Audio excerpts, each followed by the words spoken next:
avec Gentil là qui va chercher le petit côté.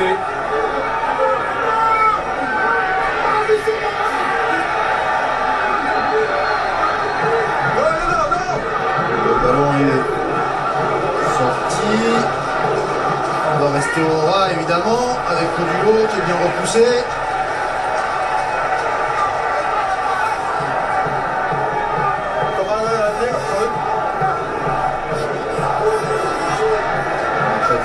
Qui avance, qui peut libérer le ballon, ramasser ensuite par Anke il me semble. Non, c'était pas Anke, c'était Gorgodze. Gorgodze, ouais. Et une intervention de M. Lafont. Il y aura le carton. Regardez le carton qui va sortir. Il va au sol, contre Manteljak. 22.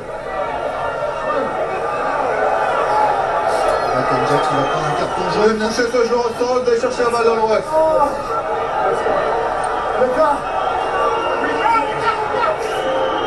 De la Western Force en Super 14, Manteljak qui prend un carton jaune et donc tout le monde qui va terminer ce match en infériorité numérique, donc ça va être compliqué d'aller chercher le bonus offensif. Et Montpellier qui demande la mêlée. Oui. Ouais, c'est pas idiot d'avoir demandé la mêlée parce qu'on sait que sur des mêlées à 5 mètres comme ça, le demi-mêlée a un rôle prépondérant à jouer en devenant un soutien défensif. Et là, effectivement, avec le carton jaune, ils vont devoir se passer de lui, les Toulonnais.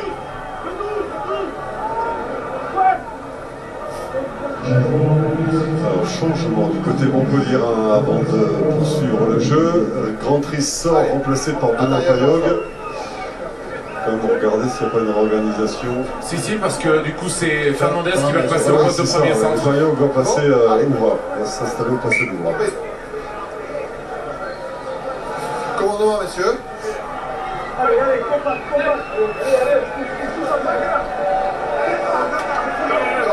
Sortez cette épaule là. Sortez cette épaule. Oui, tu vas pousser en travers.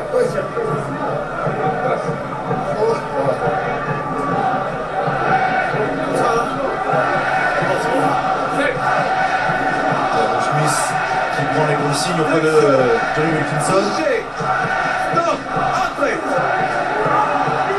Qui joue de une mêlée. Bonne poussée des Montpelliérains. Montpellier qui avance, alors qui est sorti. Thomas qui peut donner ce ballon à Payog, mais on est bien monté là côté toulonnais. Il y a toujours l'avantage pour les Blancs. Avantage en cours pour les Montpelliérains. On enchaîne avec Giraud. Et on repart dans l'autre sens. Avec Toulouvouka qui est repris à 3 mètres de la ligne. Ballon libéré. Ballon toujours pour Montpellier à quelques mètres de la ligne dans le but des Toulonnais. On va revenir à la pénalité en faveur de Montpellier. C'est joué rapidement par Benoît Payog. Il va marquer. C'est fait. Et c'est pour Montpellier. Inscrit par Benoît Payog. Le premier essai du match en faveur des Montpelliérains. Et opportuniste, Benoît Payog qui a vu qu'il y avait un petit temps d'hésitation dans la défense toulonnaise et qu'elle a profité pour marquer cet essai. Je vous explique, Edwin, sur la mêlée, sur la mêlée, tous les joueurs frontières montent, et je laisse l'avantage, les Blancs les balayer hors jeu, je mets la pénalité, les joueurs plus blancs, et c'est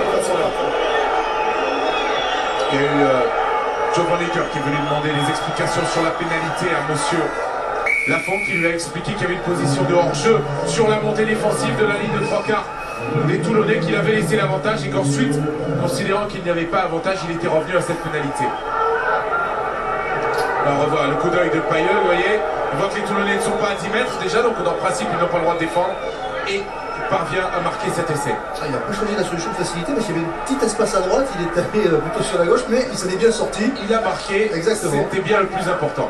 Lui qui n'est pas très souvent titulaire dans cette équipe de Montpellier, mais qui est quasiment tout le temps utilisé par Fabien Galtier. Attention, ce ballon récupéré par les Toulonnais, les Montpelliérains qui ont 5 minutes pour marquer 2 fois en supériorité numérique, pour essayer pourquoi pas d'aller chercher le point de bonus défensif. Et pénalité pour Montpellier.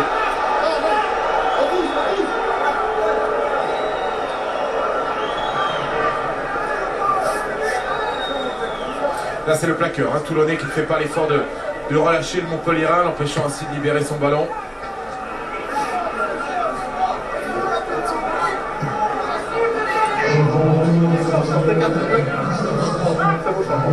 Bon, ce que je vous annonçais, la sortie de Christophe Sanson est maintenant officielle, remplacée par Benjamin Lapère. Alors, évidemment, pas poste pour poste.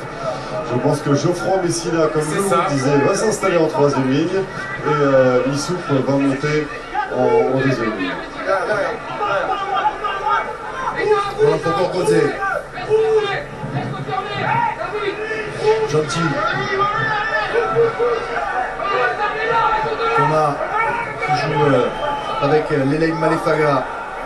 Et ça sort avec Payog. Payog pour Fernandez. Fernandez qui peut jouer là-bas sur Pratt Marty. Pratt Marty qui a trouvé Thierry. Thierry qui tient debout, qui avance, il est pris.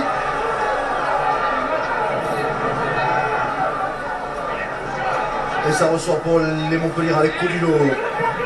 Plaqué. Et on enchaîne avec Fernandez. Fernandez, hop là. C'est qui est pris, stoppé. Ils ont perdu du terrain là, les Montpelliérains. Payog qui joue avec Leleim Malefaga. Prennent la pression. Payog.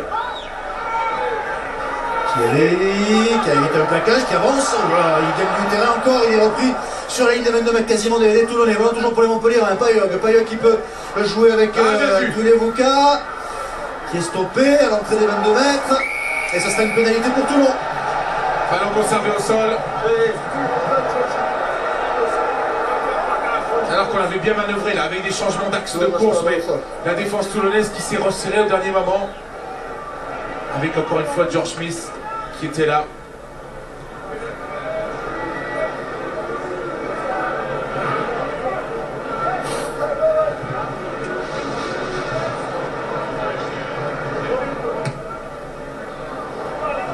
Il ne trouvera pas la touche Wilkinson. C'est la deuxième fois dans cette partie. Il ne Pratt Marty. Thierry qui rejoue avec Codilo. Qui est plaqué pendant pour les Montpelliérains. Avec Payog. Alors pour Fernandez. Fernandez, attention pas se gêner, il nous entend là. Ils ont perdu un peu de leur organisation là, les Montpelliérains depuis quelques minutes. C'est moins précis qu'en première période. En avant.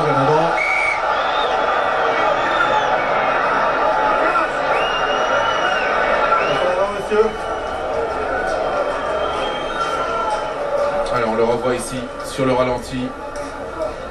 En avant entre Leleim Malefaga et Payog.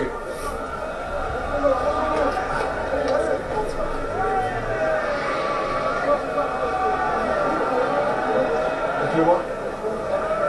Est-ce qu'il y a un joueur en sol? C'est un turnover, ok? Reprise.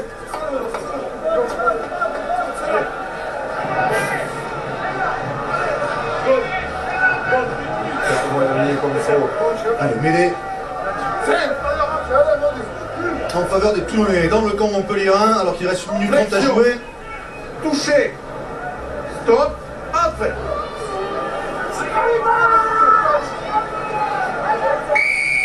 Et pénalité pour Montpellier cette fois. Il considère que la première ligne toulonnaise s'est relevée. Allez, la dernière minute de cette partie. On va chercher la touche côté Montpelliérain. Elle est trouvée par Benoît Payol, légèrement dans les 22 mètres toulonnais.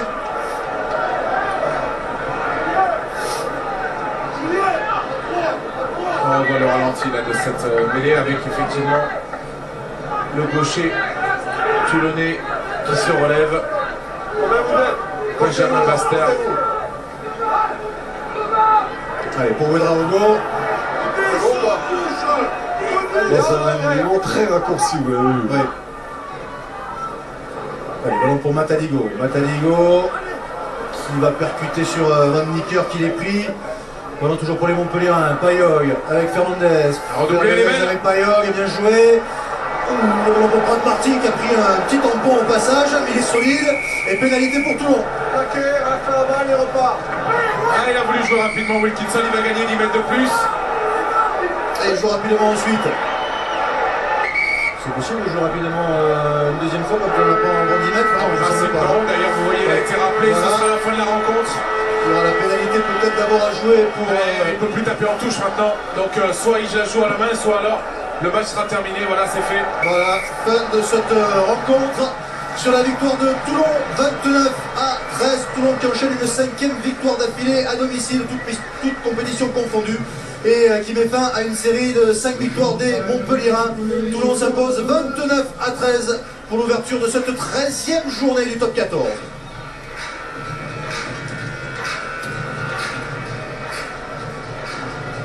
29-13 en faveur de Toulon.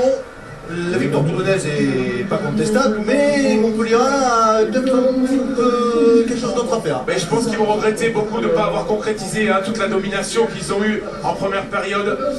Bon, c'est vrai que c'est difficile de reporter un échec sur le buteur, mais elles ont pesé lourd. Enfin, ils ont pesé lourd ces échecs répétés au pied de Bustos Moyano. Et après, c'est vrai qu'en seconde période, les Toulonnais ont davantage de maîtrise, davantage la main sur le ballon, mais toujours en procédant par contre. Ils ont fait preuve de beaucoup de réalisme et ils remportent certes ce match sur un score sévère pour les Montpelliérains, mais avec quand même une maîtrise relative dans l'organisation défensive.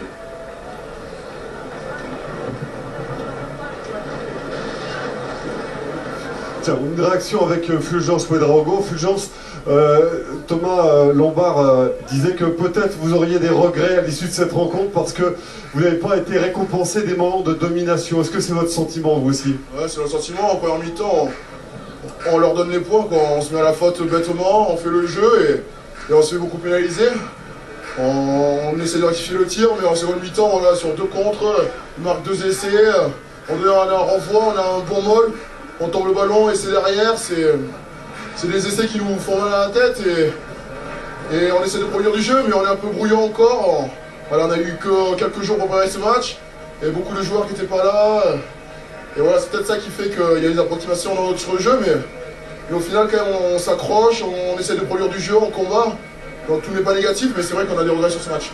Est-ce que vous n'avez pas parfois le sentiment que vous insistez trop justement dans ce jeu déployé, avec des ballons portés? Est-ce que parfois vous n'auriez pas intérêt, vraiment je m'avance, mais est-ce que vous n'auriez pas intérêt peut-être à jouer par-dessus le premier rideau avec du jeu au pied? Ou c'est vous touche? Non mais, oui pardon, non mais ce que je veux dire c'est ou en portant les ballons ou en écartant davantage. On n'a pas essayé de toucher le vent, on n'a pas essayé de pousser dans le camp, on a essayé de rejouer aussi dans la première mi-temps dans notre camp et on s'est fait contrer là-dessus. C'est vrai que peut-être on manque encore de maturité sur notre gestion, entre savoir jouer les ballons au pied et savoir jouer les ballons à la main. Et on a payé un peu sur ce match-là, contre des joueurs comme Wilkinson, qui ont plus d'expérience que nous. C'est vrai qu'on l'a payé, mais après, c'est en faisant des erreurs comme ça qu'on apprend et on essaie de jouer et qu'on se perfectionne. Merci beaucoup, Fulgence, merci. Allez, rapidement, un petit coup d'œil sur le programme de cette 13e journée. On vous le rappelle, demain il y aura une super après-midi rugby sur l'antenne de Canal+, avec un super samedi rugby. Avec, à partir de 14h15, Racing Métro face au Stade Français, le derby parisien. Le derby d'Île-de-France, au plus exactement, avec suivi à 16h25 de Clermont face à Toulouse. Toulouse qui est officiellement champion d'automne, suivi de jour de rugby à 18h15 avec les résumés de Brive-Agen, Bayonne-La Rochelle, Castres Perpignan. N'oubliez pas, dimanche sur Canal+ Sport, Biarritz face à Bourgoin. Ça sera à 15h en direct sur Canal+ Sport. Voilà pour le programme de cette 13e journée. On vous rappelle que c'est donc Toulouse qui est d'ores et déjà sacré champion d'automne de cette saison 2010-2011. Christian Schnee peut être satisfait, féliciter les supporters en compagnie de Laurent Emmanueli. Toulon obtient une nouvelle victoire ici à Mayol, 29-13 face à cette équipe de Montpellier. Voilà donc pour cette ouverture de la 13e journée du Top 14. Merci à vous de nous avoir suivis. Merci à Thomas et à Pierre de m'avoir accompagné au cours de cette rencontre, à toutes les équipes techniques autour d'Yvan Bodenès ce soir. N'oubliez pas donc les rendez-vous demain sur Canal+, avec ce super samedi rugby. Bonne suite de programme sur l'antenne de Canal+ Sport et à très bientôt. Bonsoir.